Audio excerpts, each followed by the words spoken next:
because emotions are triggered in a 25th of a second, they are arising before we have time to like rationalize or think about them.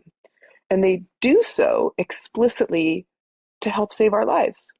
Many of us who are fortunate in a context where they are not necessary to save our lives in a physical way, now we've translated those threats from the outside world to social threats.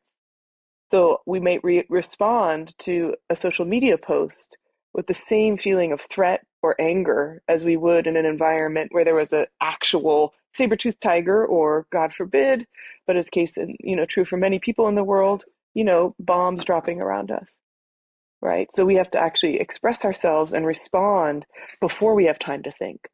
Actually, thinking requires more time. Emotions respond in this super fast way to help coordinate this very nuanced kind of cascade, both narrowing and focusing, then shifting our literal physical blood in our body, of moving our blood to our legs if we need to flee, or to our arms if we need to fight, dilating our pupils, constricting our tummy if we feel disgust. So there's all these physiological implications with our emotions. And then also they create a lens so that we can focus on just what the emotion is.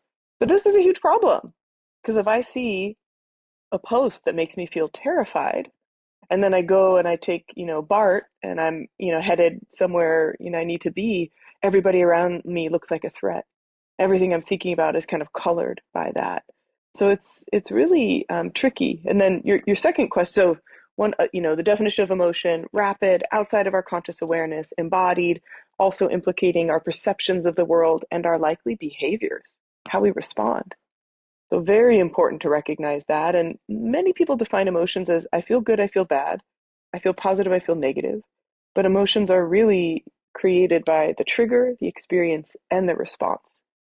So they are on a timeline. And that's one thing in the Atlas I feel like we're really able to share with people, is to really investigate, what is your timeline? What is the trigger, which is usually not just the news I read, but my own, scripts from my early life, my own feelings that I've kind of learned over time in my environment of early life through my family. It's also kind of our physiological state. Am I tired? Am I hungry? Trigger is not just this happened to me, right? It's very also related to, possibly years of bias, years of other experiences that we are working through and not able to recognize when they project onto the experience. And then that physiological sense in the body, and then how we respond. And why cultivating emotional balance is my life work, both personally and professionally, is because how we respond, that's really at the nexus of what is at the moment between our freedom and our sense of being overwhelmed, and whether that overwhelm is stress or despair.